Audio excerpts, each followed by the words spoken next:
السلام عليكم، اهلا وسهلا بيكم. معاكم اسماء شاور وفيديو جديد. والنهارده ان شاء الله هنعمل مع بعض مربى الجزر بطريقه سهله جدا وبسيطه، وكمان طعمها تحفه هيعجبكم جدا. اول حاجه كده زي ما انتم شايفين بجيب الجزر واقشره زي ما انتم شايفين كده. اهم حاجه تجيبي الجزر اللي هو الكبير علشان يبقى سهل معاكي كده في التقشير وكمان في البشر وما ياخدش معاكي كده وقت، لان الصغير هيغلبك شويه. بعد ما خلصت تقشير الجزر كده بغسله كويس جدا، وبعد كده بجيب المبشره وابدا ابشره.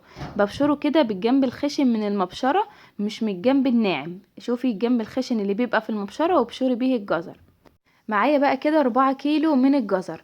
ببدا ابشر الجزر كده زي ما انتم شايفين، واخر حته في الجزريه كده باكلها الصراحه، يعني مش بعور ايدي. تعورش ايدكم يا جماعه، اخر حته كده فتفوته كده او فسفوسه كده فاضله في الجزريه كلوها، عشان ما ترجعوش تعيطوا وتقولوا يا صوابعي اللي راحت في المربى. ايوه يعني اخر حته زي ما انتم شايفين انا بروح واكلها كده ومريحه دماغي، مش هعور ايدي. واعمل اللي بعدها. انا عملت كده كام واحده بشرتها وانا واقفه كده، وبعد كده خدت الهيصه دي كلها وقعدت في الارض علشان مش هفضل واقفه يعني ده كله ابشر في الجزر لانه كميه كبيره جدا. بعد ما خلصت بقى كده وبشرت الجزر كله، ال4 كيلو من الجزر بياخدوا 2 كيلو من السكر. انا حطيت كده اول كيس اللي هو كيلو، وهقلب كده لحد ما يتغلف كل الجزر اللي عندي بالشكل ده كده. قلب قلب يا عم الحاج، سريع سريع. بعد ما هقلب كده هجيب بقى كده الكيس التاني برضو وافضيه واقلبه كده لحد ما يتقلب كله برضو في الجزر زي ما انتم شايفين كده. بعد ما اقلب السكر كويس جدا في الجزر بغطي الحله واسيبها حوالي 3 ساعات لحد الجزر ما ينزل ميته، وكمان السكر هيدوب معايا. او ممكن تعملوه كمان بالليل وتبيتوه كده في التلاجة لحد تاني يوم الصبح هتلاقوه كده نزل المية بتاعته والسكر بتاعك كله داب معاكي، وهيبقى بالشكل اللي انتوا شايفينه ده. نزل كمية مية كتير جدا بالشكل اللي انتوا شايفينه ده كده. انا كده لسه ما ضفتش اي مية خالص، المية دي من الجزر والسكر طبعا. بعد كده هضيف معايا هنا معلقتين كبار من بشر البرتقان. بجيب البرتقان كده وابشره واخد القشرة اللي هي الخارجية اللي هي الاورانج دي، باخد كده معلقتين كبار. حطيت معلقة وهرجع احط كمان معلقة. هجيب بقى 5 كوبايات من عصير البرتقان. انا خدت البرتقان ضربته في الخلاط مع شوية مية، وما صفيتش البرتقان زي ما هو كده، وحطيت كمان مع عصير البرتقان ده قشر سفندية ضربتها كده مع عصير البرتقان، بيدي نكهة تحفة، بيخلي المربى حلوة جدا الصراحة. هاخد بعد كده المربى واحطها على نار عالية، واول ما تغلي بالشكل ده بنزل عليها بعصير ليمونتين كبار.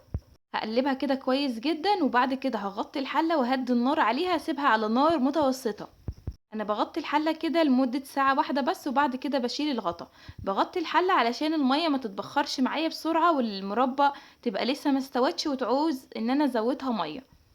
غطيت الحله بقى كده زي ما انتوا شايفين. بعد ساعه بالظبط بروح شايله بقى الغطا علشان بقى اي ميه بقى كده زياده تتبخر معايا، والمربى تبدا تلف معايا، والشربات بتاعها يتقل كده زي اي مربى بنعملوها. تلاقي الشربات بتاعها تقل كده والمربى لفت معاكي. فانا هسيب بقى الغطا كده مكشوف وبرده على نار متوسطه لحد المربى ما تلف معاكي. وطبعا كلنا بنعمل مربى وعارفين تلف معانا ازاي.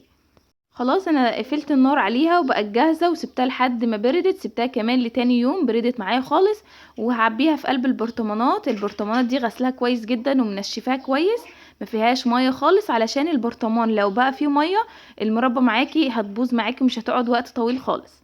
عبيت المربى زي ما انتوا شايفين. بصوا تحفه، طعمها تحفه وشكلها تحفه، وبشر البرتقان وقشر السفندي عاطينها ريحه وطعم حلوين جدا. جربوا بقى المربى بطريقتي وقولوا لي رايكم، ان شاء الله كده هتعجبكم. عايزه اقول لكم كمان المربى دي بقى بقفل عليها الغطا كده وادخلها في التلاجة، احطها في باب التلاجة كده وتطلعي منها زي ما انت عايزه. لحد هنا كده انا خلصت الفيديو، يا رب اكون فدتكم باي حاجه. ما تنسونوش بقى في اللايك علشان الفيديو يترفع ويوصل لعدد كبير من الناس. اسيبكم في رعايه الله، والسلام عليكم ورحمه الله وبركاته.